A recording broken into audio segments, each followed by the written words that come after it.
address the property value concerns, enjoyment of property concerns, health and wellness concerns, etc. In the past weeks, I've heard so much about the state statute that was passed in 2023 that supposedly takes precedent over the county ordinance. But my question is, why did the board update the solar ordinance in March of 2025 with the hearing factors if you are not going to use them? And why has the board told me there's nothing that we can do after you updated the ordinance in March? Number two, has the board asked Green Key all the questions to ensure the residents of Ursa are protected from what I'm calling unintended consequences? This is a growing concern of mine. Is the 9-month construction time frame realistic? What happens if the construction is delayed or extended? Mr. Finley at the public hearing asked a similar question, and I believe Green Key said that they could possibly have environmental permits expiring. Has the county looked into that any further? Are there new concerns with the tariffs, increasing costs, supply chain issues, etc.? Remember, Green Key has plans to build dozens of these in Illinois.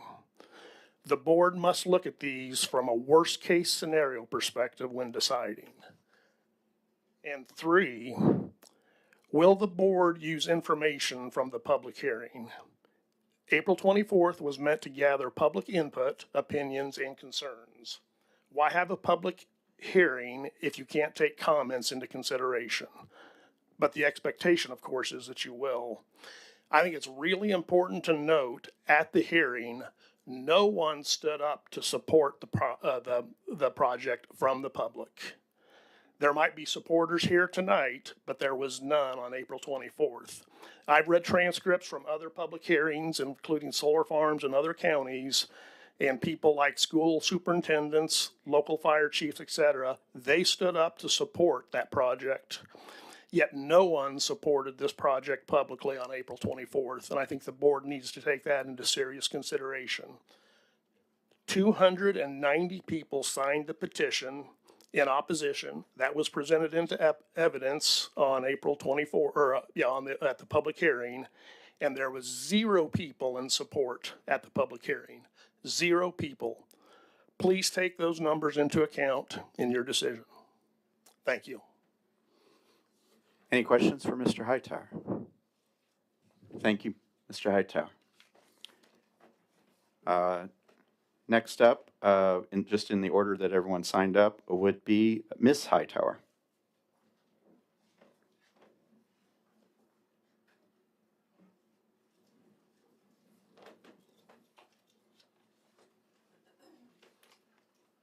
And just state your name, and then you have 3 minutes. My name is Nikki Hightower. As Tim just said, we live at 209 Ash Street in Ursa. Tonight I'm standing up here to implore the board to deny this special use permit. In the public hearing on April 24th, one of my neighbors asked for someone involved in all of this to have a conscience. It has become quite obvious that neither the landowner nor the solar company are going to back down. They are both heartless with no conscience at all. So I'm asking the board to be the better people here. Please stand up to the state in this very unique situation. Stand by the ordinance you have established. We all know it's the right thing to do. I know you will say your hands are tied and the law is the law. But most of us agree this law is ridiculous. 150 feet from our back door is just too close. So please, be the county to fight this law. Make the Illinois lawmakers rethink this and propose changes to them, not just for Ursa, but for any other villages that may have the same issues and concerns in the future. Thank you. Thank you, Ms. Hightower. Does anyone have any questions for her? All right. Next up, we have Mr. Clinton Stiefel.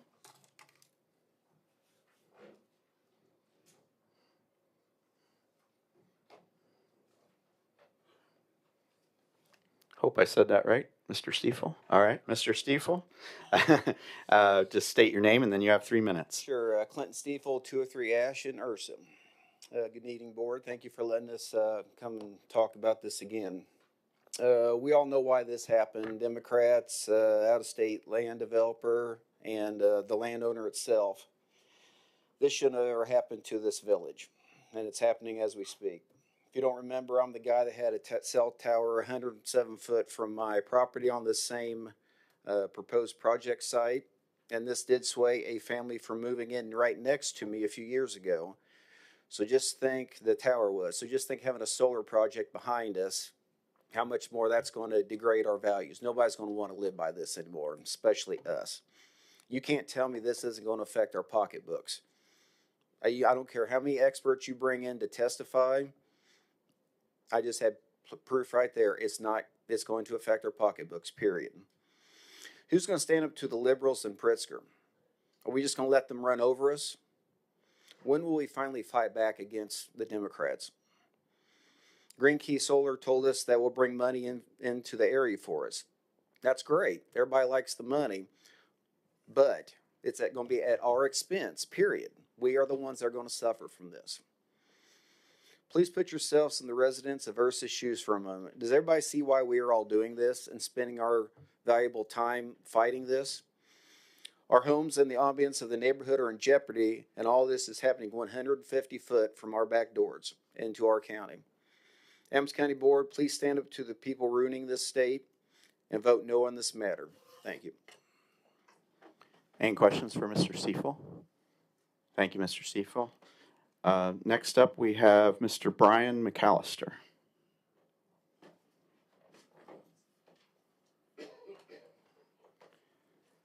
Mr. McAllister, if you would state your name, the light's already on, and then you have 3 minutes.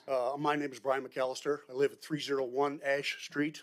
I don't have any notes tonight. The rest of my neighbors have notes, but I don't have any, so I'm just going to kind of wing it here. But I am a lifelong resident of Adams County. I grew up on a grain farm down in the Meyer Bottoms, and I've been a resident of Ursa for 32 years and 23 at my current residence on Ash Street. I'm just asking the board that you deny this permit. Being part of an agricultural family, growing up on a farm, I'm just really disappointed that this type of farmland would go into a solar farm project. So I'm asking you today to deny this permit. Thank you. Any questions for Mr. McAllister? Thank you, Mr. McAllister. Next up, we have Miss Rodell Meyer. Good evening, Miss Meyer. Please state your name, and then you have 3 minutes. Riddell Meyer. As you remember me from the last meeting, my name is Riddell Meyer, and I have been a lifelong resident of Ursa Village. Many of those years have been spent living near the Ursa Park, including the past 25 years at my current residence and 303 Ash Street, which currently borders the field now proposed as a site for the solar farm. My daughter expresses her concerns and the hesitation that most of us have for the current situation. When I think of home, this is my daughter speaking. When I think of home, the view that I remember: Illinois sunrises over the field, birds chirping and wildlife peeking from between the rows of soybeans or corn. While enjoying summers on the back deck across the street, Ursa Park is full of the ringing of baseballs, hitting of the metal bats, parents cheering their kids on for their first t-ball games, or the afternoon chatter while families gather for one's birthday party. Peace and comfort. The view behind my parents' home, as well as a dozen others, a view that I will miss and have the privilege of waking up every morning, is now at risk. The village of Ursa needs help fighting against the construction of a solar farm being built within 150 feet of my parents' back door. Our little towns across the state are being forced to give away to cell towers and wind turbines, yet very few individuals actually fully benefit from them. Please help keep our piece of the Midwest as is, real farms full of acreage for cattle and crops, not metal buildings, not metal panels and towers. My daughter is 26, and she has spent the entirety of her childhood in this very home, a home that has housed my children's sleepovers and bonfires with friends, as well as pool parties with family members and neighbors. We've been very fortunate to back up to a property that allows for a beautiful backdrop of nature in the vast majority of our favorite family memories. Now change out all of those family memories that we have created and add a 6-foot fence and metal panels to our place of our cherished view. Views that your grandchildren or future new neighbors just won't enjoy. I would like to show of hands. How many would you like to live 150 feet from 10,140 solar panels on a 27-acre directly behind your residence? Yep. Currently, there is a House Bill 4135 that would increase the distance solar farms that can be placed from houses of 150 feet to 500 feet. Well, that has been gone into where they have not been reconvened. So I don't understand how this could be, but most likely there will not be a solar farm in Chicago in the city limits. So as I would like to say, please deny the special use permit and help the village of Ursa. Thank you. Any questions for Ms. Meyer? All right. Next up, we have Miss Desiree Noisette. Hope I'm pronouncing that right. Go ahead and state your name, and then you have 3 minutes. Okay. Desiree Noisette with Ursa Creek Solar. I'd like to express my company and my sincere gratitude to a couple of people in the board for considering this project. We know it's new. And first, I'd like to express gratitude to our landowner, Sean Lewis, for considering us. We know that this is not public land, this is private land. It's not zoned, and there are many different types of projects that could be built here without any type of oversight. And he chose our project because he, for many reasons, he expressed on the record in support of this project. And for us, we don't take that lightly. We really want to be good stewards of the land and good neighbors. I also want to thank Mr. Clinton Stiefel for opening the lines of communication, and I appreciate all of the residents of Ursa for communicating with us. I understand that we're not exactly on the same side of the fence, but without that communication, we would not have been able to understand the desires and the needs of the community and what we can do to try to balance all of those things. I'd also like to thank Mr. Tim Hightower and Doug Sieber for continuing the conversation about how we can be good neighbors should this project go forward. We have agreed to put in a black chain link fence along the western side of the project with black slats and 2 rows of evergreens that at maturity will be at least 12 feet high. That's also just something that has been the product of continuing conversations, and I hope that the board can see that we are going to be good neighbors. I also, if anybody would like to know, I did reach out to the property assessor because the question about local taxes came up, and I did get calculations for local taxes, which I'm certainly happy to provide.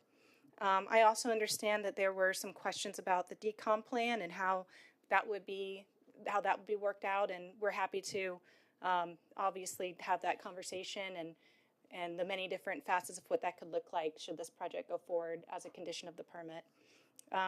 Just in summary, thank you again. We do believe that we've met the burden of both the ordinance and the statute and have gone beyond that to try to provide a good compromise with the neighbors. And we do request that you grant the special use permit. Thank you. Any questions for? Yes, I have a question. Yeah. Yes, sir. Has there been any open dialogue? One of the landowners approached me after the meeting. I happened to run into him by accident. There was he informed me, I'm going off what he told me, that there was some discussion about a possible 1 acre strip that would be set aside between the 2 properties that would in fact then increase the distance from the homes from 150 feet to 500 feet. Has there been any of that type of discussion done since the last meeting that I was here at? Nobody talked with me about that in particular. We did also run many different types of arrangements for the project, and I don't. The gentleman that told me this is sitting in the crowd. Okay. Sir, would you like to come up and address that? Or put that on record about the Kelvin? We don't actually have that person signed up to speak. Okay. So in public comment, we can't, but we can put your words into record for what you're saying. Okay, thank you. That's all I have. Okay. I'm sorry, I'm not aware of that. Any other questions for Ms. Noisette? All right, thank you. Thank you. I don't believe we don't have any other speakers signed up, so we'll end the public comment section of our meeting there. We don't have any other reports that are outside of the committee reports that are upcoming. We do need to approve the minutes from the April 15th meeting. So move. Sorry, who? Oh, motion by Mr. Fisher, second by Mr. Sorensen. Are there any questions or corrections to the meeting minutes from April 15th? Hearing none. All those in favor? Aye. Opposed? Minutes are approved. First off committee is Transportation, Building, and Technology. Mr. Bellis. Thank you, Mr. Chairman. Our committee met tonight at 6:24 in the law library. We approved the minutes from April 15th. We just had one public comment from the solar farm. Reports from IT. They're continuing discussion with the city of Quincy on helping them with their IT department. Courthouse maintenance, just a quick report, was the work on the HVAC is continuing on the ground floor, west office and hallway. New ductwork is installed, fire dampers are being installed, and VAV boxes are also being installed. New piping will be installed next week on the ground floor. The steel is being made for the holes that need cut in the floors and the roof. We will have a crane on site May 28th in the back lot for lifting items up to the roof. That's a no court day, and it's expected just to take that one day, so that crane's probably going to take up some room back there, but shouldn't be too many people around.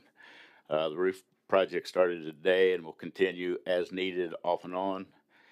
And east parking lot, if you noticed, the fence is being installed, and it's starting to look pretty good for the on the east side for the sheriff's parking lot.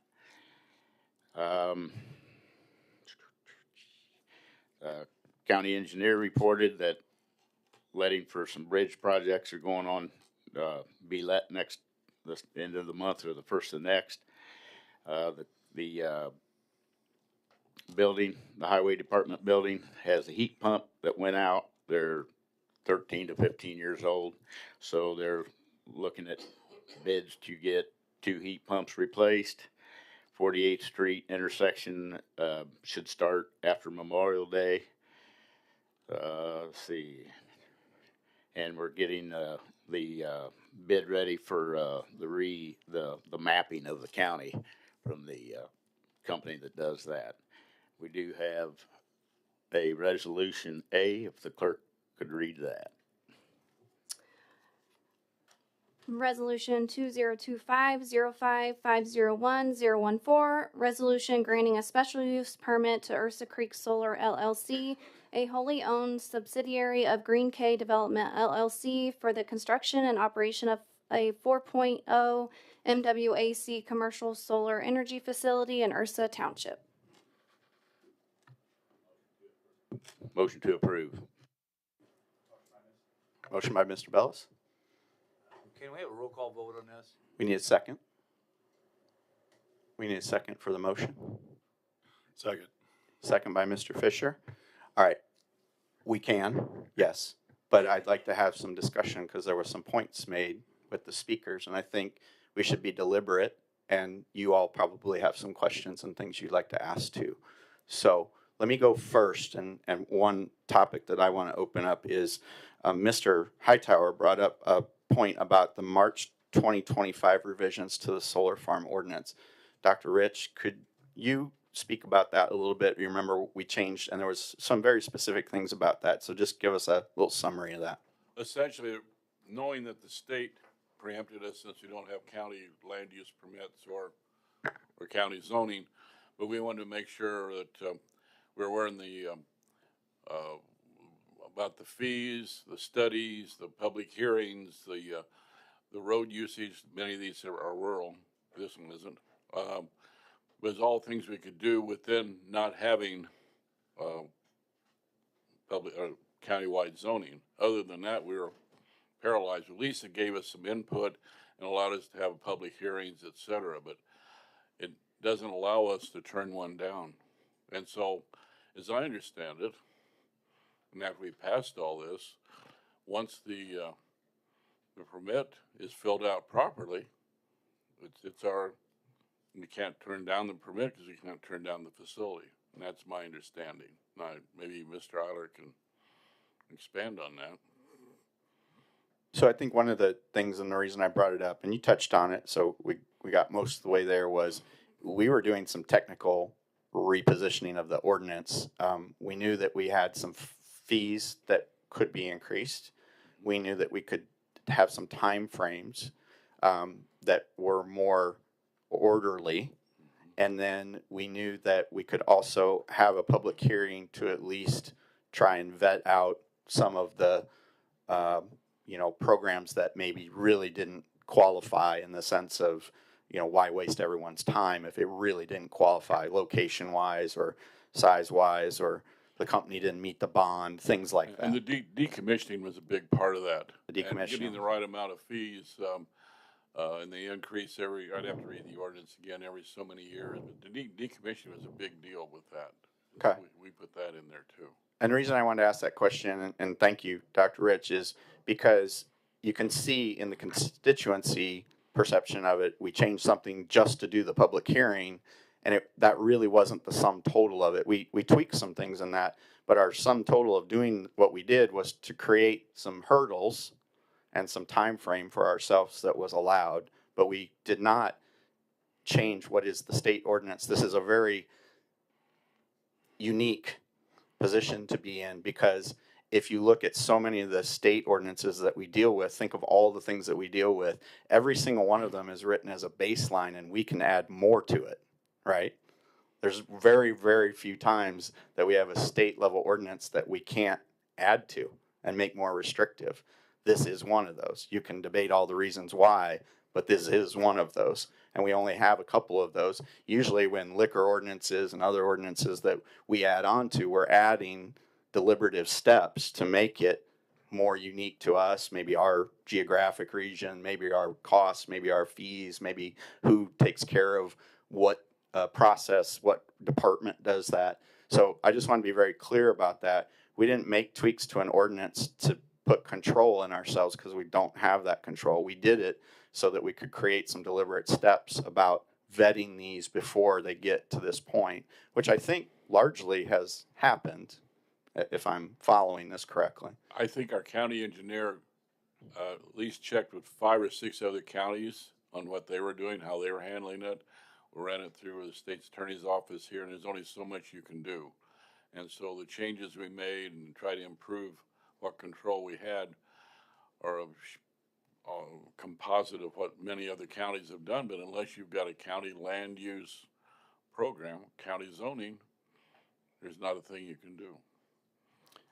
Just so you aren't the only person in the room that said county zoning, I'll say it also. I hate to say yeah, the Z word. I know. I don't want you to take all the slings and arrows. So, but that is another deliberative step that we could take. That's met with a lot of resistance in the county. So those are things that we can take from this lesson today, or future ones. We have 3 more solar applications, I think, Mr. Frankenhoff, at least 2 that I know of that are coming. There's one right there. It's about the same number of pages as the last Leo Tolstoy novel that we received. So, but we need to learn from each one of these and make sure of our processes and where we're headed. So I just wanted to ask that one. I got mine out of the way. I'll shut up now. What questions do you guys have? Mr. Chairman, just to build on the zoning thing, I asked the question about the zoning. If we did in fact have currently zoning in place, currently, hypothetically, would we still be able at that time to fight the jurisdiction that the state is trying to put upon us?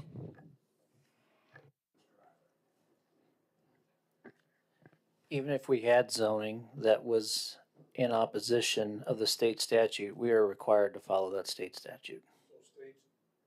So the state statute would have trumped our zoning, correct? Yes. In this particular system. What other questions?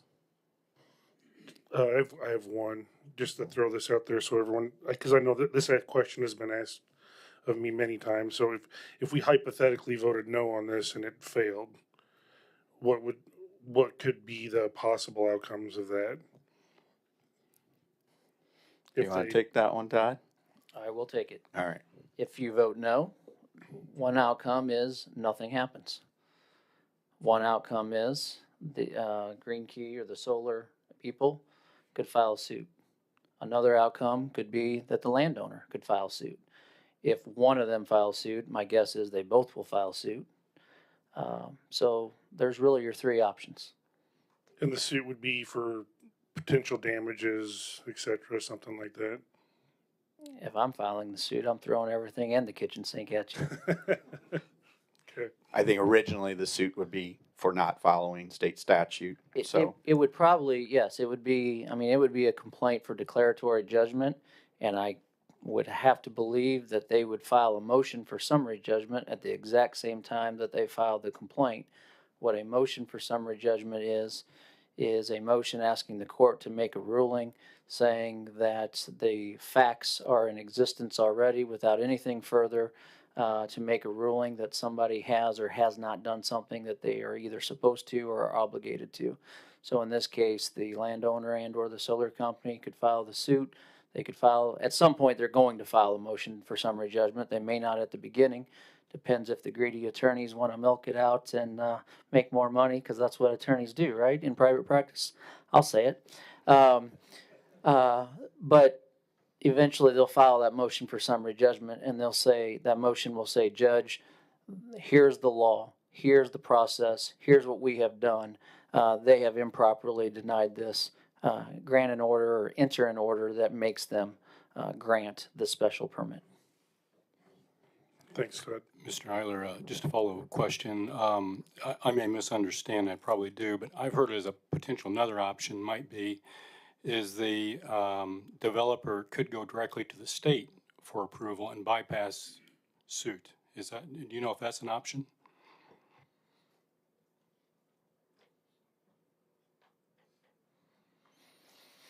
I'm trying to think where they would go. Where was suggested to you that they would go to ask for to bypass a lawsuit? What entity? Within the state of Illinois is going to give them the ability. It was a general comment. I think the parallel may have been parallel analogy may have been on a hog confinement building that was turned down. Those individuals went directly to the state and it was approved. So my guess is, and I may be wrong on this, that in those situations, I think you're dealing with the state EPA and other administrative agencies that would have jurisdiction. If I remember our last hog confinement issue correctly, I think they were involved. So that would be somewhere that they could go. I will be honest, I guess I don't know as I sit here right now if some state administrative agency could give them a piece of paper that says that they can go ahead and do this. Okay. Thank you. Mr. McQueen? Yeah, I just wanted to, basically state an opinion here. This is my opinion, certainly doesn't represent anyone else, but the bottom line is I am pro-solar. I am anti-government overreach. The most disrespectful thing I think that the state of Illinois could do is make us vote on this, knowing that we don't have any real power in it. It's cowardly. And it's cowardly to put this on these people. I would not want a solar farm in my backyard. I would not. I will gladly put one out in the middle of nowhere. But I think we have to respect our citizens. These are the people that vote for us to come in here and do this. I think the state of Illinois has approached this in a cowardly manner, and I think they've treated all of us, this board and their constituents, poorly in not thinking this through a little bit more than they have. So, I mean, based on that, knowing that, I mean, I'm a guaranteed no tonight. Thank you, Mr. McQueen. It is an interesting point to not be able to have a clear jurisdiction over the jurisdiction that you're supposed to have when you're elected to be over that jurisdiction. Yeah, and then also it's a geographical twist on us too. As one of the commenters said, no one's going to have a solar farm by a house in Chicago, regardless of the setback. So we are playing some north state, downstate games here too, I think, and that's pretty clear. But we have the land that operates for the solar farms. So there's some median ground there. Again, that's my opinion. So I've voiced some opinion too. Probably shouldn't, but I did a little. What about other questions? I have one more question for Yeah. Todd.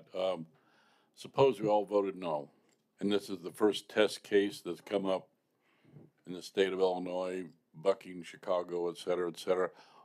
Is this just shooting ourselves in the foot, or is there any chance that where I'm headed with this? It's a test case. Maybe we have a point, but who would pay for the defense? Who would pay for all this? What are the ramifications? Just overwhelmingly hopeless? So it's not a test case. Okay. There have already been lawsuits filed. I believe Mr. Frankenhoff even has information regarding some of those cases or some of those counties where that has happened. I think there's, and I don't want to misstate this, if he wants to correct me, he can, but approximately there's been a couple counties where county boards have voted no. And I don't know exactly what took place between that month's vote and the next month, but within the next month, They voted yes. they brought it up again and they reversed their vote They and they got voted threatened yes. and- I have to assume they got a nice little letter that wasn't so nice. And I don't know that for certain, but it's not a test case. You've had scenarios where that has taken place. In terms of the consequences and your question regarding who's going to pay for this, so that's if a lawsuit is filed. I mean, maybe nothing happens. Maybe the landowner walks away. Maybe Green Key walks away, and maybe nothing happens. And you guys are heroes to the residents that are objecting to this. But if a lawsuit is filed, then we have to have a discussion as far as who's going to, because I have to assume that the entire county board as a whole is going to be named, who's going to enter their appearance and represent the county board. And certainly my office, and my office is legal counsel for the county. We will do that if you want us to.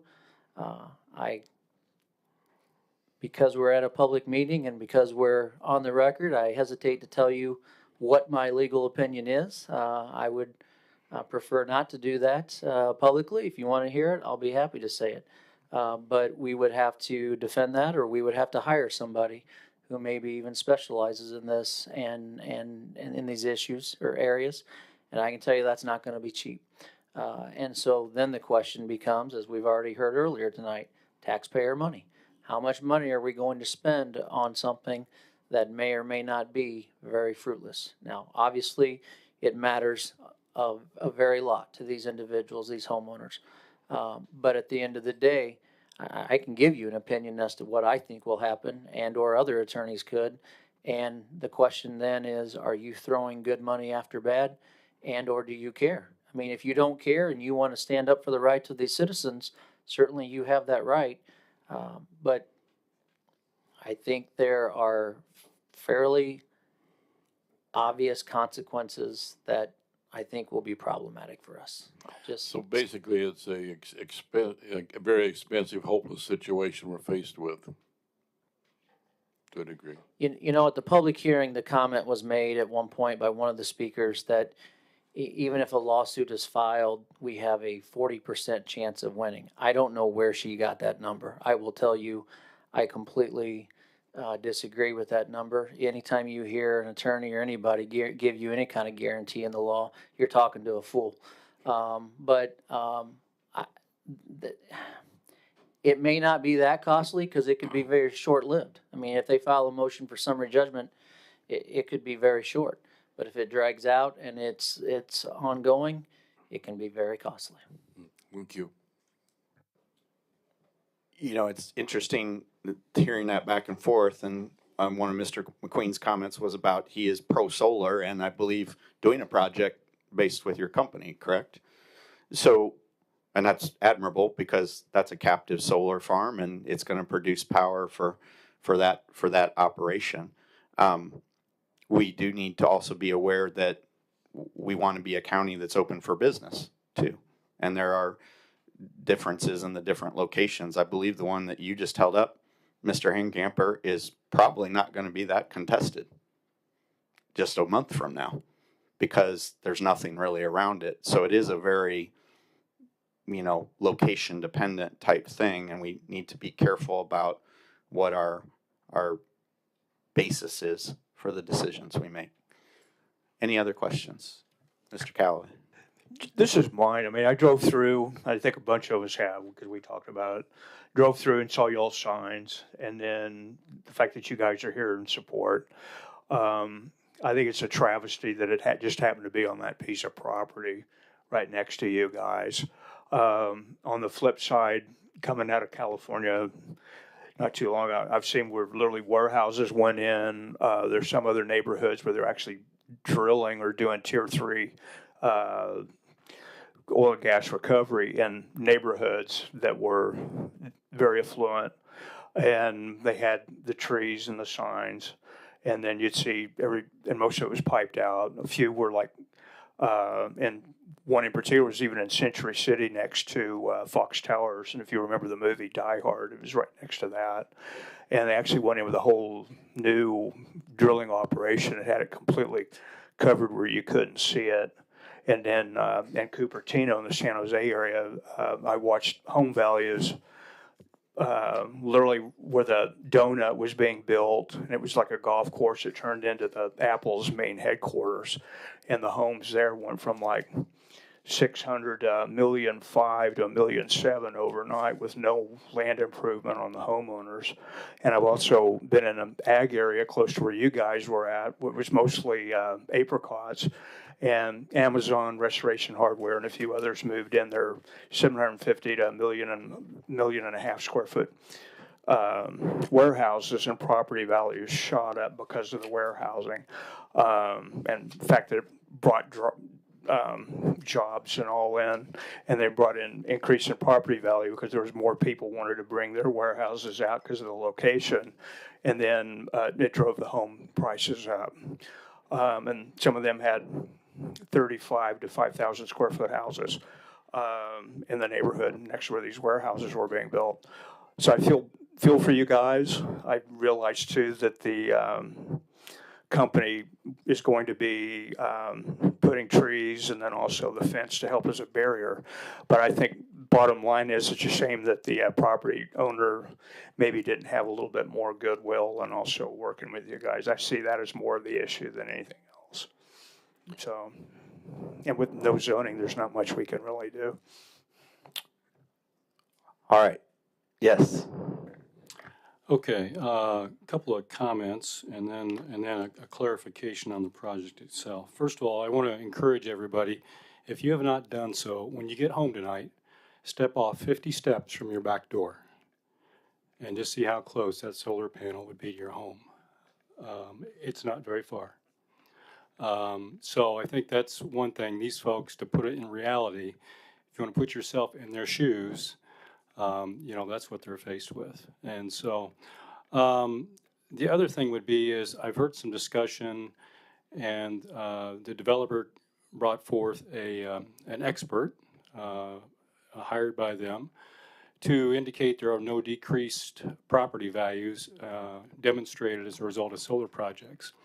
As we dug into that project, as we dug into her analysis and we discussed it, what I determined, and in asking the experts, she actually confirmed it, and I'd be happy to somebody go back and watch the video to see that. But there are only 2 homes in the comparisons that were a comparable situation to what we're talking about here, where it's actually 150 feet from the residence in a village the same size. And I don't even know if the village was the same size as Ursa. So I don't put a lot of weight at this point in time personally in the analysis that was put forth by the developers, say there's not going to be a decrease in property values. I think many of us would find that hard to believe when you just step back and say, would you actually buy a home with a solar panel or a solar project 150 feet from your home? With regards to the project itself, I want to clarify the fencing. And so I believe our ordinance, Dr. Rich, is a 6-foot fence. Is that correct? And so my understanding is, and I want to make sure I'm got this correct, is that there's been an agreement to put in a 7-foot fence rather than 6 foot. It's going to be a black chain link fence with slats. And that's my first question on that. So could somebody clarify that for me, please? Can we ask Ms. Noisette to come back up for a minute? All right. We're just answering the direct question. Yes, sir. National Electric Code is 7 feet for the fence, so 7 feet is our minimum for the fence. Secondly, the chain link fence portion that is black with the slats is only along the western portion. The rest is going to be the regular silver galvanized steel. Okay, and thank you for clarifying that. I got a question. The solar panels, how tall are they going to be? At maximum tilt, they could be as high max 12 feet. Usually they're between 8 to 9 feet. You're welcome. And the second question is probably will be for you as well. So just want to make sure we're all together on the what's going to be planted. Yes. And when. So what's your understanding of what's going to be planted? I'd like to confirm that either with the residents or somebody here on the committee, please. Yes. So we agreed to plant along the western portion. This is the only modification from what was already submitted. So that's the only part I'm going to speak to right now. 2 rows of evergreens. When they're mature, they will be at least 12 feet high. We left open its evergreens or similar varieties is what we're recommending. The reason why we're leaving it open is because there are several different types that could be available come time for actual planting, which if everything goes as planned, we're talking about fall, sometime this fall, end of summer, fall, or we'll have to wait until the thaw in the spring. We talked with a couple of local landscapers, and nobody wants to plant after September. So we're following the recommendations of local landscapers and did find a couple of varietals that we're hoping are available at that time. The American Pillar Arborvitae is my personal favorite. Emerald Green Arborvitaes are also another good option. And then there's the Giant Green Arborvitaes. Those are kind of our top runners right now. Okay, thank you very much. you. Mr. Chairman, could I confirm what she just stated with maybe either Mr. Hightower or Mr. Sieber, just to confirm that's what your understanding is, and you agree with that, please? Yes. Yes, what she stated is what we have been negotiating with. We worked with Vermont Nursery, Freeze Nursery, gave her that advice. We met with those people on conference calls, and we've never seen the writing, but what she stated here is the facts that she would to Tim myself. Hang on. So let's address that Mr. Siebers stood up in the gallery. So he did confirm, I'm looking at him, he did confirm the question that, because we just don't have, we have the microphone up here, so I want to make sure. He did confirm the question that was asked to him, which is that he agreed with what Ms. Noisette said was the vegetation part. Did I cover that okay, Todd? Okay. So now where do you want to go? Mr. Hightower indicated he had a comment. I don't know if that's allowed or not. It's not from the gallery. Would you like Mr. Hightower to come up and directly answer a question? Mr. Hightower, would you like to confirm also any discussion regarding the either the greenery or the fence? If I may, And would you come forward, please? Sorry for the musical chairs, but there's a point to it. Make sure the red light's on. Thank you. So just a super quick comment. When we started working with Desiree, our original plan was an 8-foot vinyl fence, commercial grade. Doug had talked to several fencing companies, or the two fencing companies in Quincy, with a 10-foot berm. So at that point, we proposed, Doug put a sketch together for Green Key, and then they came back and, in my opinion, said that they had some concerns. I don't know what those concerns exactly were. And where we ended up was the black chain link fence, 7 foot, as she said, due to electrical code with the slats. But I did want to point out that the initial discussions were a commercial grade vinyl fence, 8 foot with a 2-foot berm, with that would be 10 feet. That would do, in my opinion, a better job.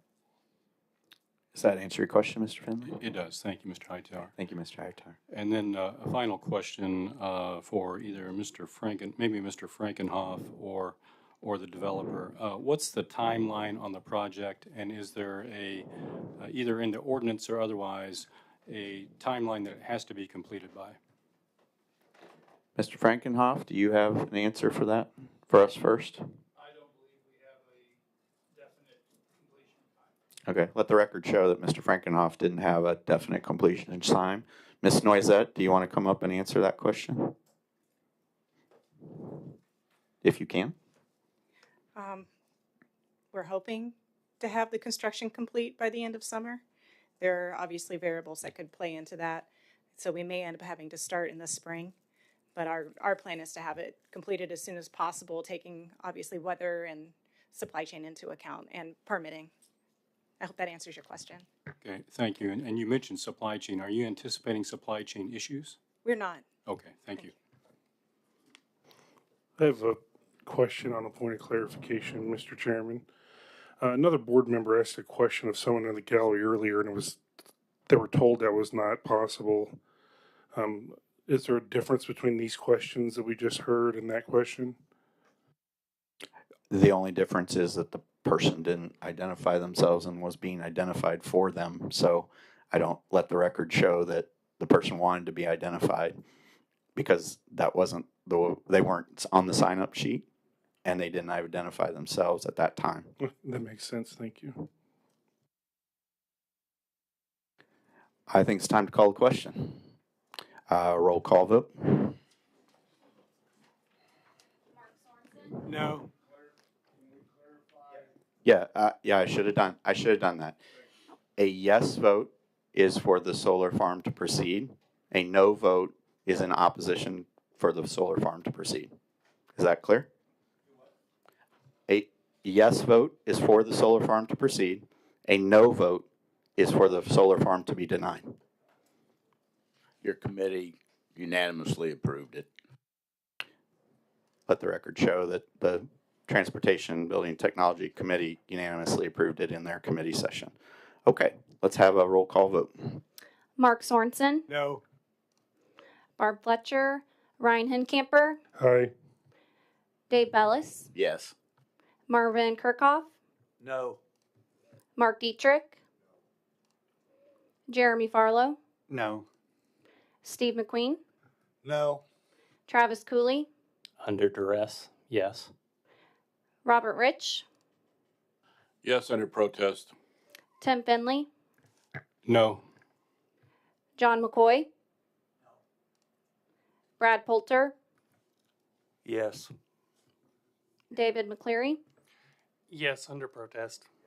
Brent Fisher, Yes. Joe Zanger, Yes. Russ Hincamper, Yes, definitely under protest. I hate it, but I don't see any other way. Timothy Seymour, Yes, under protest. Keith Calloway, No. Brett Austin. Yes.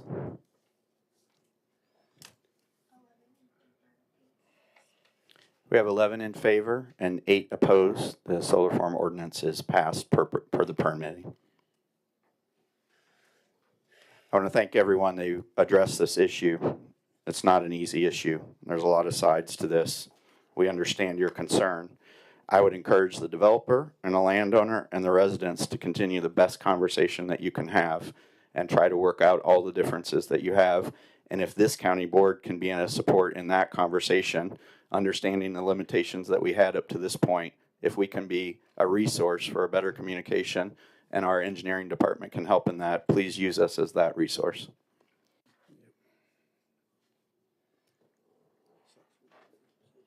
Next, we're going to move on to, you had a next resolution, Mr. Bellis. It's been a minute. Yeah, still us. So, just for y'all information, so you don't get too bored, June 16th, we're going to have another public hearing for a Pivot Energy solar field at Ghost Hollow Road. June 16th, mark your calendars for a public hearing, 6 o'clock, 6 p.m. in this room right here. Okay. So just real quick, I'd encourage everyone to look at the map in that proposal.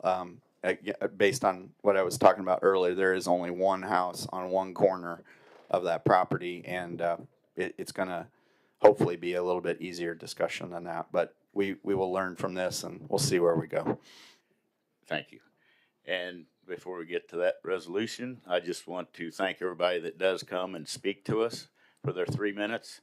And in about, a year and a half, there will be an election that everybody can sign up. All you need is 25 petitions, because there's 14, I got elected to a 4-year term, but there's 14 of you going to be on the ballot. So if y'all want to get involved, I would say that'd be the time to do it. Okay, so we have another resolution, 3B, please. Resolution 2025-05-501-015, resolution appropriating an additional $34,000 for design engineering of a structure carrying east 253rd Lane over McCraney Creek in Richfield Township, and authorizing the county board chairman to sign the supplemental agreement with WHKS and Company, Springfield, Illinois. Motion to approve. Motion by Mr. Ancamper. Second. Second by Mr. Zanger. All those, is this a voice vote? Yeah. All those in favor? Aye. Opposed? So ordered.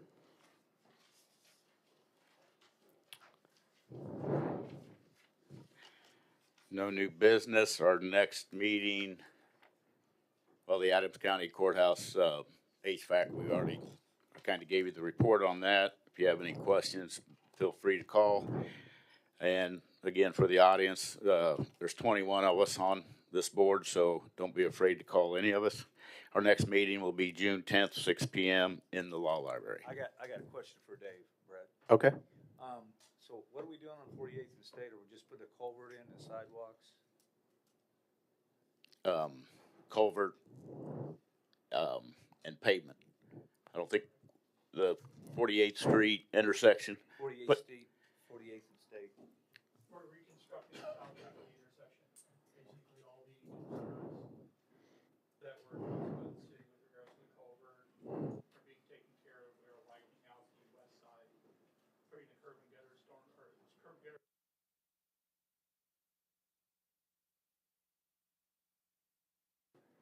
We also have some opportunities to look at some grant money, possibly from the state, for completion of more of the projects. So Mr. Frankenhoff has brought some of that up, and we'll continue to work on some of those for the full state to Harrison length. But that'll take some time to see if we can work some of that out. Mr. Chairman, I have a question to build on that question. Do we have a timeline, being as our city of Quincy is totally blowed up with construction currently? Put that on the record, please. Do we have a timeline, Jim, on when that's going to be open back up? I mean, it sounds like it's going to close around June 1st. Will it be open back up by start of John Wood, or do we have any type of timeline on that, when it's going to be open back up? It's a 70 working day contract. It's 3.5 months, so that puts us first to middle of September. But again, it all depends on weather, materials, and So are we anticipating a full road closure for the full 70 days? That road will be shut down for the most part of that period of time, yes. There's just too much going on to allow continual traffic and have people flag. Thank you, Jim. Okay, moving on to legislative and judicial. Dr. Rich.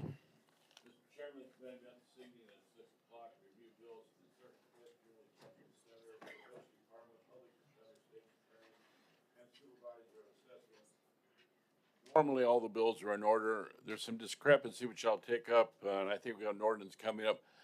About 6 of those bills were stamped last month, and I got to stamp them again this month. So I'll take that up with the county clerk. Okay. I think we got an ordinance on how to pay the bills quicker. That's Yeah, we talked about it at our executive meeting a little bit. We talked about it at finance. April 15th and it's May 15th, I just don't want to do it June. So I think that the county clerk has been working on a system restructure on the deadline to submit and when it would happen. So I would encourage you to continue working with him on that. I'll push ahead on that. No resolutions, ordinances. We have some appointments. The clerk would read appointment A. Appointment of Kenneth Holchlog to a 6-year term as trustee of the Mill Creek Water District beginning the first Monday of May 2025. Motion to approve. Motion by Dr. Rich. Second. Second by, I heard Mr. McCoy's voice first. All those in favor? Aye. Opposed? So ordered. If the clerk would read appointment B. Appointment of Michael McCabe to a 6-year term as trustee to the Mill Creek Water District beginning the first Monday of June 2025. Motion to approve. Motion by Dr. Rich. Second. Second by Mr. Henkamper. Any discussion? All those in favor? Aye. Opposed? So ordered. Have one liquor license if the clerk would read A. 1-day liquor permit for Lakeview Weddings for Saturday, May 3rd, 2025 between the hours of 5 p.m. and 11 p.m. at 2439 North 1800th in Camp Point, Illinois. Motion to approve. Motion by Dr. Rich. Second by Mr. Dietrich. Any questions on this? Is that post active? Is that what? It was May 3rd, right? Is that the right date? Yes. Okay. Yeah. We're formalizing. I did sign the permit. The chairman is the liquor commissioner, so they go through the chairman that did. Which I find somewhat comical and ironic still to this day. Yeah. But I have one question on this, and because this is maybe the third or fourth one, and it's something that we're going to talk about with the clerk, is that about when we reinstate some liquor license stuff that we've been changing with the annual to the from the biannual to the annual. We probably need to look at the usage of the 1-day permit as a way around the liquor permit itself. Multiple users of that or probably should be beholden to a liquor permit. So maybe just track that a little bit and see if that's an ongoing usage thing. This particular one might be a little touchy in that the Columbus Township people thought they were dry. Thought they were dry? Yeah, and then I'm bringing up all this old crap, but anyhow, to prove you're dry, you have to go back through your township minutes and see when the ordinance was passed back when everything was dry, and they couldn't come up with it. So that's how. And these people have spent $1 gazillion on this Lakeview thing. So it all came up. I don't remember, but it's kind of interesting that you got to dig out the minutes to prove you're dry. Yeah. But anyhow, that may be a little touchy with that, but. Okay. Me. Bring them on. My main point was that continuous use of 1-day liquor permits isn't what we would advocate for. It would be that if a facility's having liquor that often, they are a liquor-based facility, right? I think that's why these people were stuck with 1 day because they had all the controversy for a while. I got you. Maybe that's in the rearview mirror. Yeah, maybe. Yeah, it should be. Okay. Pyrotechnic displays, not till next month. We will meet June 10th, 2025 at 6 p.m. here in the county boardroom. Thank you, Mr. Chairman.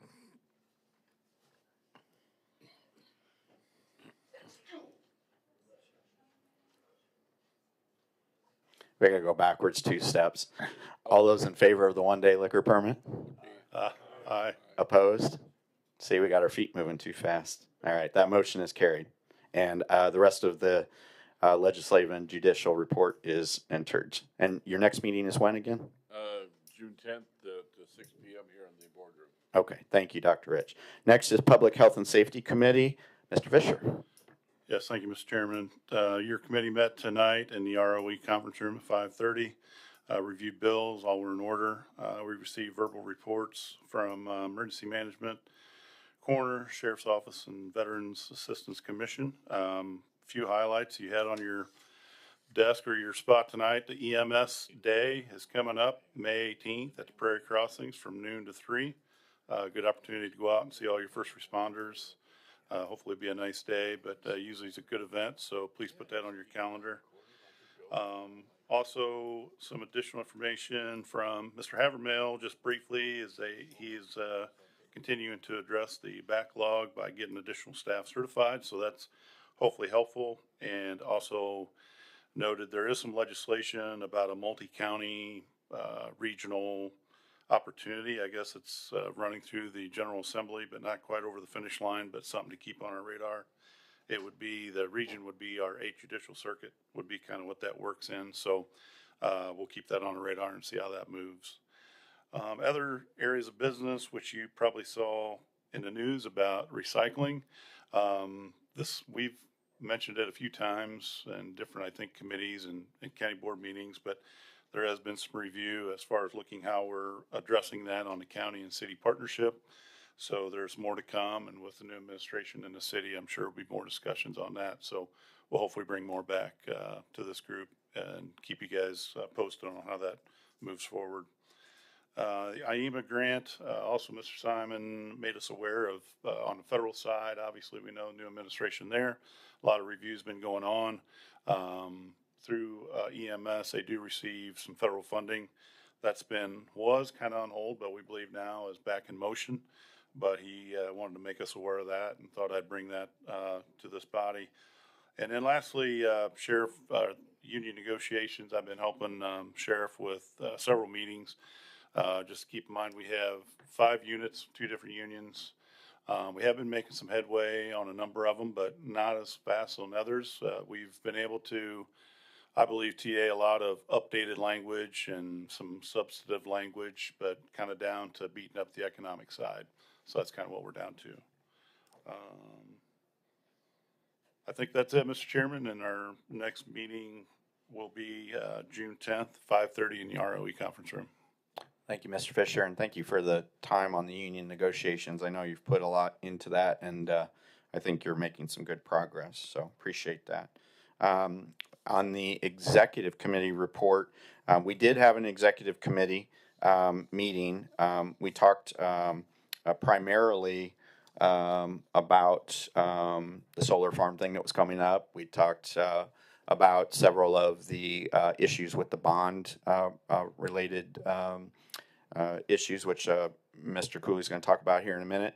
And then we had one action that to hold that in, since the opioid settlement fund has its own vetting board. Dr. Rich is kind of our liaison between the two. So we had that, and they have a program that they've vetted and approved, which is in the budget of their funds. So I'm going to have the clerk read that resolution now. Resolution 2025-05-401-022, resolution to authorize the use of $59,531 of funds from the Adams County, Illinois Opioid Committee, said funds being from the National Opioid Settlement Fund for the Salvation Army of Quincy, Illinois Recovery Peer Support Services. Motion to approve. Motion by Dr. Rich. Second. Second by Mr. McCleary, I heard first. Just a brief little recap. Dr. Rich. I'm really proud of this one. We've done about 3 things, and this kind of completes the circle. Salvation Army came to us. I think they have 11 overnight units, and 90% of the people that stay in them have some type of addiction, whether it's methamphetamines or opioids. Problem was getting them to treatment and the like. Well, 2 months ago, we approved the thing with the ambulance department, the paramedicine. So we've got people to take you to treatment. We've got to find people that need treatment, and so 90% is a big issue. They gave us a presentation, and Heidi Howard, who's been with the Salvation Army, I think, for 18, 19 years, gave the presentation for us. There's a young man there, he probably in his 30s, It's gonna be the counselor, just for a regular counselor, not a professional counselor. When he was 17, I'll make this quick. When he was 17 years old, he got hurt playing football, and they put him on oxycodone. And he's hit the skids at least 3 times. He's been in 3 or 4 different treatment things. He told how hard it is. And so we're going to use him to, I think it's a lot easier to understand addictions if you talk to somebody that's been there, done that, and gotten over it. And so that's what we're going to use them for. And then all in the same breath, I got to work with Mr. Havermill with the veterans thing here in town. They have quite a few people there that have some addiction problems as well. So we're going to coordinate between the Salvation Army, the paramedicine thing, and work with the veterans office here. I think we've come full circle. This one needs to be approved, but the 3 things we're doing, I think we're going to really make some difference. So I urge you to approve it. Does anyone have any questions for Dr. Rich?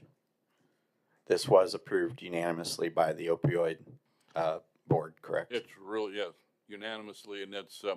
I wish everybody could hear the presentation. It's. I think we're spending our money in the right place with this. It's not just politics or got to do this, got to do that. This is the right thing to do. Well, I think you're a good liaison to bring these to us, and we appreciate that we've got several qualified people on that vetting committee. So, any other questions? Roll call vote on this. Mark Sorensen. Yes. Barbara Fletcher. Ryan Hincamper. Aye. Dave Bellis. Yes. Marvin Kirkhoff. Yes. Mark Dietrich. Yes. Jeremy Farlow. Yes. Steve McQueen. Yes. Travis Cooley. Yes. Robert Rich. Yes. Tim Finley. Yes. John McCoy. Brad Poulter.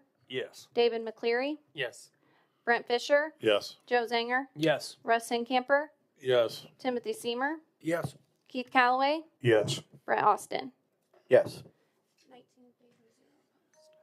19 in favor, 0 opposed, 1 seat vacant.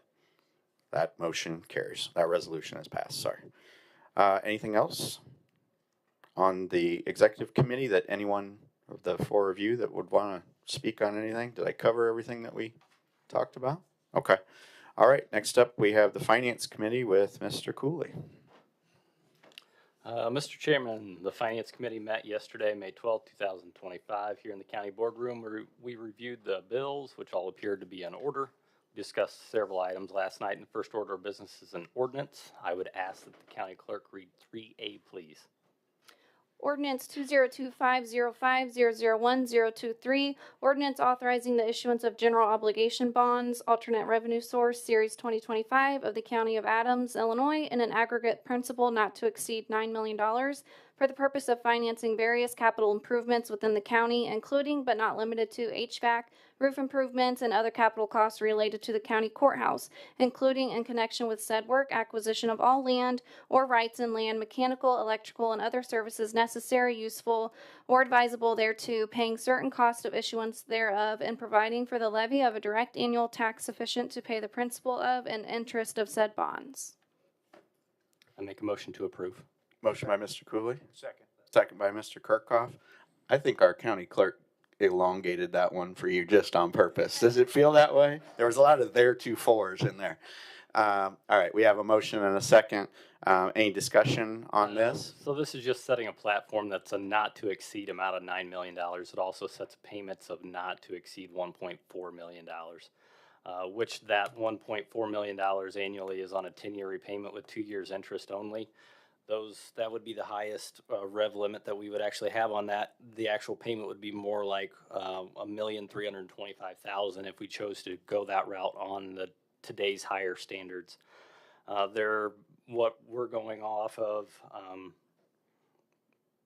Basically, these are much higher than what we would actually have come to expect. But that's why we just want to place this for not to exceed numbers. Just to clarify, Travis, are we going with a company called King that we discussed? Yes, that is correct. Yep. No, it's okay. Thank you. How quick will we get the money? Because We we are actually, okayed a lot of money tonight on our bills. Yep. So we were actually discussing that earlier tonight. So we're looking sometime probably mid-June is what we were looking at. So we have to take this to local banks yet. So we had to first do this. So there's a standard of deadlines that we have to match, and this is one of those that we have to produce before we can go any further. So after this, now we also have to figure out what the payment schedule that we want.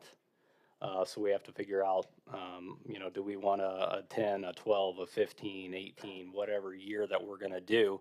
And then we have to take those, whatever we choose, to the local banks and figure out, can we sell that to a local bank? If not, then it goes out to public, and that would take an additional 30 days. So we want to make sure that we get it right because we want all the local banks to buy all this first. And I agree, and we have local vendors doing this project. Thank you for the whole committee for doing all your work, but I know it takes time, but we got to start paying. I understand.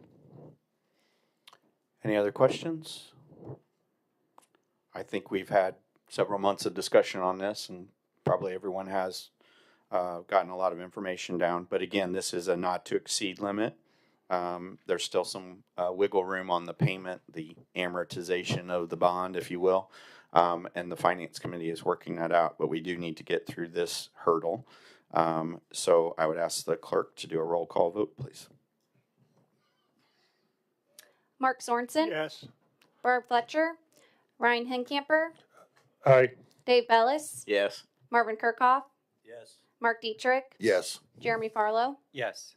Steve McQueen. Yes. Travis Cooley. Yes. Robert Rich. Yes. Tim Finley. Yes. John McCoy. Brad Poulter. Yes. David McCleary. Yes.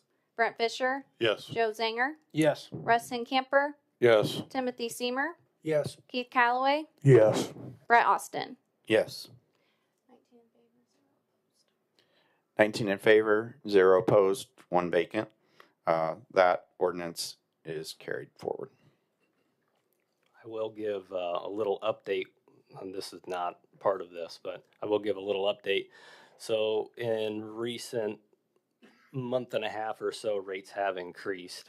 As we've seen tariffs and everything, the market has dipped. I've talked to Tim King a whole lot of times, and we're hoping in the next month to month and a half that rates do trickle down a little bit. So whenever we started, rates were 3.12. In the last month, they were up to, I think, 4.35. So they've increased over 1%. Right now, they're running in the low 4s. So we're kind of at the mercy of the market. Hopefully, with another month, we can see a little dip. So I just want to let everybody know that. Also, whenever we were originally talking, we were talking on a 10-year term with 2 years interest only. We are going to be paying back over the duration about $11.2 million. If we did a 20-year term with 2-year interest only, that would be 18 with the actual fixed payments. We are looking around $14.4 million in total payments. So just so you're aware, and that was at a lower rate.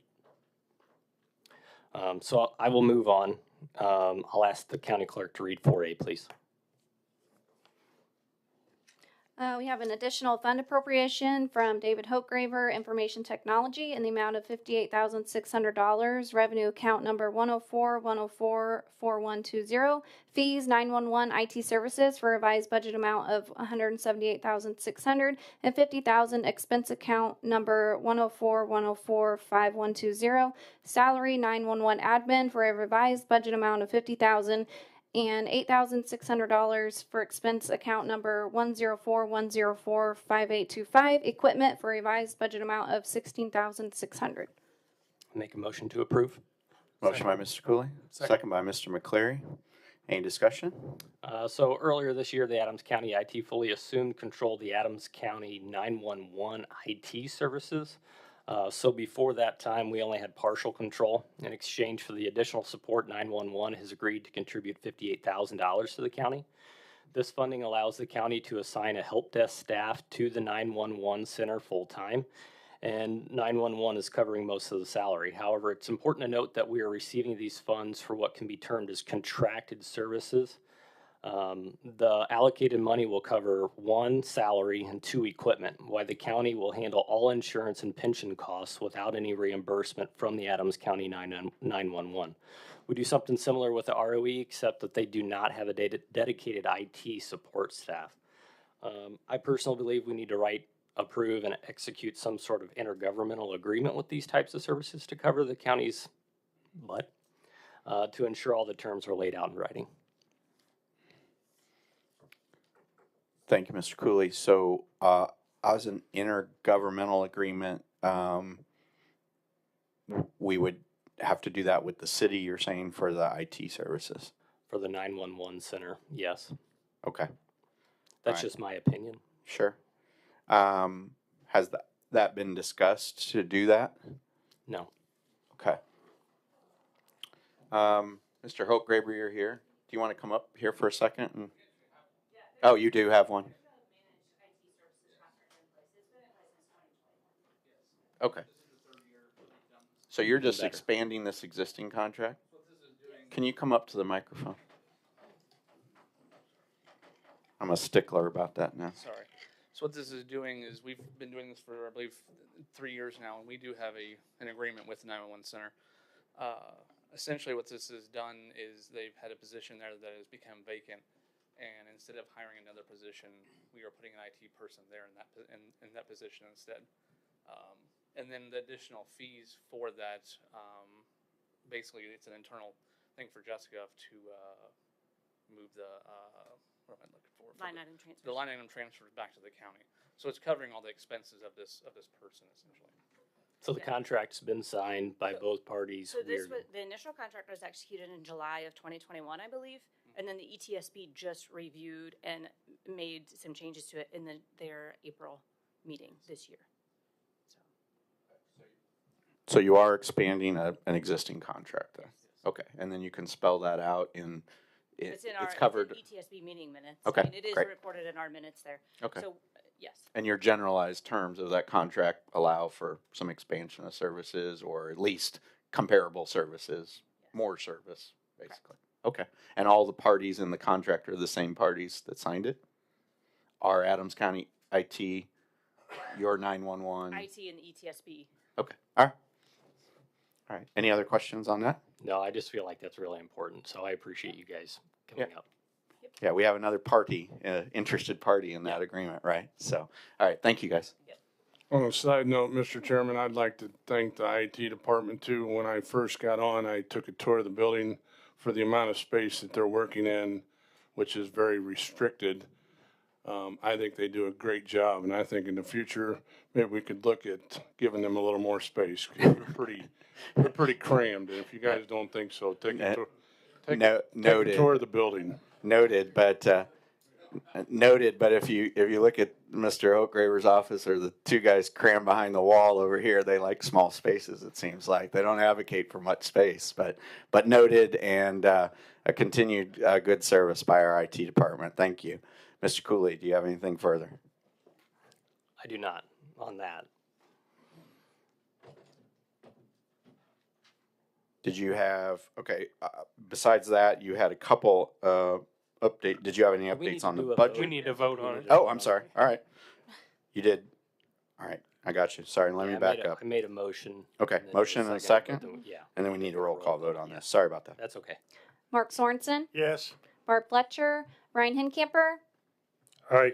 Dave Bellis, Yes. Marvin Kirkhoff, Yes. Mark Dietrich, Yes. Jeremy Farlow, Yes. Steve McQueen, Yes. Travis Cooley, Yes. Robert Rich, Yes. Tim Finley, Yes. John McCoy, Brad Poulter, Yes. David McCleary, Yes. Brent Fisher, Yes. Joe Zanger, Yes. Russ Hincamper, Yes. Timothy Seymour, Yes. Keith Calloway, Yes. Brett Austin. Yes. 19 in favor, 0 opposed, 1 vacant. That appropriation is approved. Okay, regarding budget and insurance, we've got a big item that's county general showing a deficit or a negative $4 million as of April 30th. So we have plenty of money in other accounts, but county general line item continues to be an issue. So we've talked about this several times, but the issue is the max cap rate for the county general corporation levy. It's currently at 0.27%, hasn't been raised since the 70s. Obviously, some things need to be changed, and obviously a lot of things have changed since the 1970s. So we need to figure out how to spend out of this account or change this account to where it's allowing us to spend out of it appropriately. So we spend more out of the county general account now than obviously is allowed. The bulk of the expenses are occurring out of county general. We're at a max amount that we can tax in that line item, just so that we're all aware this is something we have to address and we need to raise it. It's going to need to be on the ballot in November of 2026, giving us time to explain this to the public. So we can raise it. It's going to raise it 0.05% or up to 0.32%. It is not a raise in taxes. So we will be taxing less out of other line items as we don't need as much out of those line items. And then we'll have more in this line item that we need because that's where the expenses are actually coming from. So we'll need to be pushing out data points at this in the near future as this fiscal picture is why it's an important topic for us in the future. Regarding insurance updates, I'm going to leave that up to Mr. Finley. Okay, thank you, Mr. Chairman. I had the opportunity to attend the CIRMA meeting on April 21st in Bloomington, Illinois.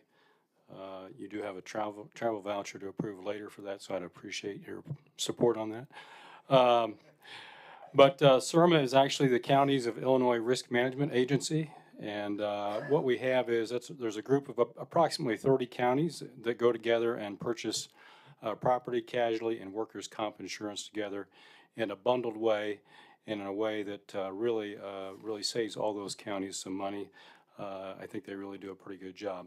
What was nice is they did reimburse some policy or some premiums from some closed policy years, and so I was able to come back with a check for about $5,388. So it's not often you come back from a meeting with money, but that was a nice change. The other thing I want to mention from that meeting is that some of you may remember personally, if you don't remember from a county standpoint, but we've all seen property tax increases, or not property tax increases, property insurance increases over the last couple of years of significant percentages. Right now they are estimating, the broker there at CIRMA is estimating the increase for our next policy year should be in that neighborhood of 5 to 7%, which is still significant, but it's not 15, 20, 25% or more. So that is a positive. And so that was a positive thing. We are also trending well on our health insurance, continue to trend well on that in terms of, if you do not recall, we do have a self-funded plan, which basically means we are kind of take on the risk with regards to our health insurance, but we do have some individual stopgap policies in place on that, and that is trending well. We're running better than plan on that right now. We will start here sometime. Next meeting on the health insurance is in July, with a follow-up meeting in September, where we'll start talking about plan design for the upcoming year that starts December 1 of 2025. Thank you, Mr. Chairman. Thank you, Mr. Finley. So we also had some additional discussion on inter-fund department transfers to county general accounts that are needing to be made as well at this point in time. So there's some extra funds that are usually transferred one time per year. That time is normally around budget time. They accumulate to $277,500. we're going to be making that transfer to county general ahead of time because, well, we're negative $4 million. So we need to make that transfer now. These transfers are approved already by our budget we adopted, so no action's actually needed from the board. Additional for next month, the IMRF fund balance. We've talked about this several different times as well. As of April 30th this year is at $2,068,129,000 or $129. We still owe around $1 million yet this year. We feel it's safe that we could transfer around $800,000 and we would still have a reserve of $200,000 sitting in that account. We're going to go ahead, we're going to need to make a resolution for next month, but we've been talking about that over the last few months, and I wanted to let everybody know that that's approximately where that's going to be. That account also continues to go up. So that's if we were going to take a snapshot as of right now, but in the meantime, we're also going to have that account go up a little bit. So that balance of 200,000 is actually going to be more than that. We also had some brief discussions on the Adams County utility rate increase projections, which also has to do with solar, peak times, Adams County invoices, net terms, controls, and how to handle those in the future. I know we're going to need to be talking with the clerk on that. And we're going to probably present something on that next month. We're going to need to talk to department heads on that and how we're going to handle that. And then possibility of having a controller or a CFO position for the county in the future as well. I know the city has that, a treasurer as well as a controller, but I'm thinking we're probably going to need to have something of that sort in the future. Outside of that, our next finance meeting will be Monday, June 9th, 2025 at 6 p.m. at the county boardroom. Thank you, Mr. Chairman. Thank you, Mr. Cooley. Let's see. No other unfinished business that I see. Oh, look, Mr. Finley with a board member travel voucher. Vote your conscience. No, we, just to be clear, we've had a long-standing policy that the board member travel vouchers ended for coming to routine meetings, but when you do business outside Adams County, certainly, or for other specialized visits, those travel vouchers are specifically allowed. So if the clerk could read that, please. Travel voucher for Tim Finley for a sermon meeting on April 21st, 2025 in Bloomington, Illinois. Motion to approve. Motion by Mr. Kirkhoff. Second. Second. A lot of seconds. Second by Mr. Bellis. This is a roll call vote.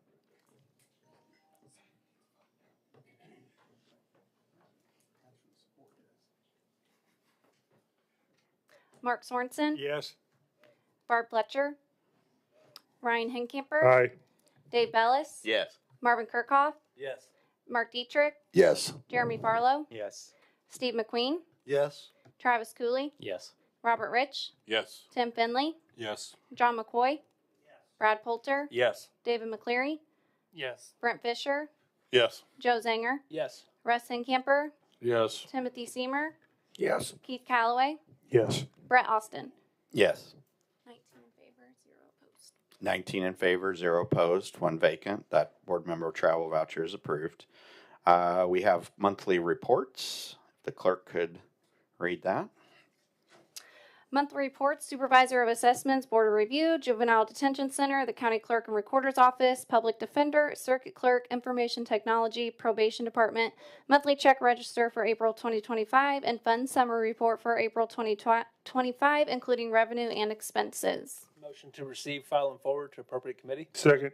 Motion by Mr. Zanger, second by Mr. Hincamper. All those in favor? Aye. Opposed? We have no resignations, thankfully. And then we have some appointments, starting with Mr. Brad Poulter. If the clerk could just, I think the clerk just needs to read that. Brad Poulter to the 377 Board. Motion to approve. Motion to approve by Ms. Sanger. Second. Second by Mr. Finley. All those in favor? Aye. Opposed? Congratulations with a question mark, Brad. Next. Clarice Hetzler to the 377 Board. Move to approve. Motion by Mr. Fisher. Second by Mr. Sorensen. All those in favor? Opposed? Ms. Hetzler is approved to the 377 board. Travis Cooley to the Adams County Health Board. Motion to approve. Motion by Mr. Kirkhoff. Second. Second by Dr. Rich. All those in favor? Opposed? Congratulations, Travis. Anrich, Adams County Health Board. Motion to approve. Motion by Mr. Finley. Second. Second by Mr. Farlow. All those in favor? Aye. Opposed? Ms. Rich is approved to the Adams County Health Board. All right, and we made him sit here all through the meeting, but normally we had done these things prior, at the beginning of the meeting and get the person seated, but I think everyone would agree with me that would have been a pretty hot seat to put somebody into right off the bat on the meeting without knowing any of those items and all those speakers and things like that. So we're going to save the best for last. No offense to the other appointments, but we have an appointment for the county board seat. If the clerk would read that, please. Vacancy of County Board seat in District 6 for an unexpired term. For Mr. John Gunther. So Mr. Gunther is, well, go ahead. If you, I need a motion to approve that. Motion by Mr. Zanger. Second. I'm going to give that second to Mr. Poulter. So I have, total we had 3 potential candidates. We followed our rotation that Mr. Queen originally wrote. Mr. McCoy and I met with him on it. We carried through on the date by dates. I got a little behind on 1 week there. Sorry about that, but I caught up. I did have a chance to talk to all 3 of the candidates and vetted out with some of you your views on different candidates. And Mr. Gunther was clearly the largest supported by many of you. And I had a very good discussion with him, and I think his background is well suited to being on the county board. He also has that one important quality that we look for all the time, which is he can make the meetings. So I like that part. And at least he said he could, right? Mr. Gunther, would you like to come up to the podium here real quick? Make sure the button's on there, and they got it for you. And just give us a little bit of an introduction to maybe a couple of people that haven't met you. Okay, well, thank you so much for having me and considering me a candidate to fill Les's position. I didn't take it lightly. I put a lot of thought into it. Brad kind of floated me, and this is long before Les has resigned. But I'm a local boy. I'm from Camp Point. We own a Cisco Centennial Farm. I'm retired from USDA, the branch of the Natural Resources Conservation Service. I served in Adams County, Brown County, and Hancock County, so I know a lot of people in the general area. So I want to thank Mr. Austin and the county board for considering me. So, all right, thank you. Does anyone have any questions for Mr. Gunther? Get up here and sit down. All right. Well, we have to have your appointment first. So we need to voice vote appoint this. So could the clerk call a roll call, please? Mark Sorensen. yes. Ryan Hincamper. Aye. Dave Bellis. Yes. Marvin Kirkhoff. Yes. Mark Dietrich. Yes. Jeremy Farlow. Yes. Steve McQueen. Yes. Travis Cooley. Yes. Robert Rich. Yes. Tim Finley. Yes. John McCoy. Yes. Brad Poulter. Yes. David McCleary. Yes. Brent Fisher. Yes. Joe Zanger. Yes. Russ Hincamper. Yes, it was a Timothy- lot easier for you too. Thanks. Timothy Seymour. Yes. Keith Calloway. Yes. Brett Austin. Yes. 19 in favor, 0 opposed, 1 vacant. Hang on just 1 second there, Mr. Gunther. Do you have the oath? No, he was thinking he was doing it next month. Oh, okay. All right. Well, we can do it off cycle, and we can just have you come into the county clerk's office and swear the oath at the county clerk's office this week. All right. But I would like you to go ahead and take the seat, see how it feels.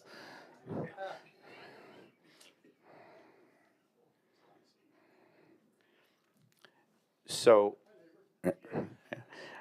potentially we will move a couple of seats around here, Mr. Gunther, so don't get too used to Mr. Post's X seat, but it won't be a ton of moving around. I would like for some of you to entertain a call from me. I'm thinking about some other appointments that are still vacant. It's a big list to go through. It's kind of mind numbing, actually, what everyone asked for. I took on a couple because I knew you were all busy and I didn't really have the heart to ask for more for some of you, but there's a couple of things I probably shouldn't be on. I just kind of temped it through it. So I will be making a few calls to some of you about some of these different organizations that require at least, some of them just meet quarterly or a couple times a year. So I'll explain all that out, and I got to go through that list. Amy at the county board office has been helping me with that, but I need to keep up a little bit. And then I'm going to talk to the committee chairman about all the committees too, again, just make sure where we're at since we're fully staffed again. And I appreciate everyone supporting this appointment. I think Mr. Gunther had a lot of support, and I think we worked together very well on this one. So congratulations and welcome to the county board for District 6. And we'll do that swearing in. You'll just have to come to the county clerk. We'll talk about that this week. Any other new business that anyone would like to discuss? Yeah. I would just like to thank Krista for filling in for the county clerk tonight. She's doing a great job. It seemed to go smoother, didn't it? You may think. I don't know. I'll cycle back with our clerk and give him a report, but I thought it went really well. Just a quick note, it was brought to my attention that the audio for the meeting, tonight's meeting, was off at the beginning because it was muted.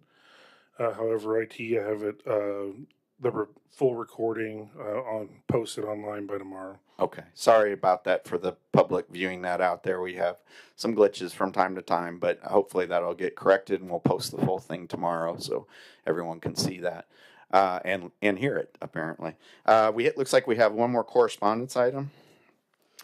Application received for Pivot Energy, Inc. Regarding CFIL Solar Ghost Hollow Road located in Quincy, Illinois for a 3.4 megawatt commercial solar development. PIN number 2001143009000. Motion to receive, file, and forward to appropriate committee. Second. Motion by Mr. Zanger, second by Mr. Hingkamper. Any other discussion other than here we go again? Just one quickie, because I think we all want to get out here.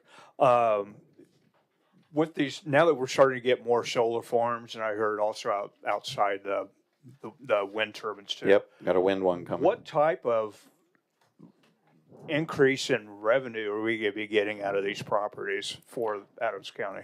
Well, there's a percentage that comes to Adams County. I think the assessor said that it was a little bit less than what that was in the presentation, but somewhere in my memory serves $28,000 to $30,000 was going to come annually out of that solar farm in Ursa. The lion's share of it goes to their school district. Some 60% of it goes to their school district. There's a portion of the revenue that comes back around to the county because we're one of the tax line items. It's not super huge, but it is there.